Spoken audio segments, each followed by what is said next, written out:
অপেক্ষা করার আগেই সবকিছু হাতের নাগালে পেয়ে যায়। তারা আর অপেক্ষার যন্ত্রণা বোঝে কই।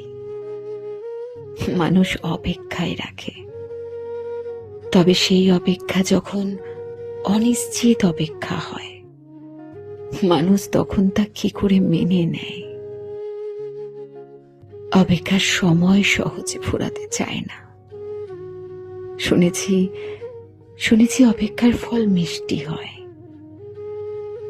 তবে যে অপেক্ষা কেবলই বেদনা দেয়, মানসিক যন্ত্রণা দিতে থাকে, সেই অপেক্ষায় পড়ে থেকে মানুষ নিজের সর্বনাশ ডেকে আনে।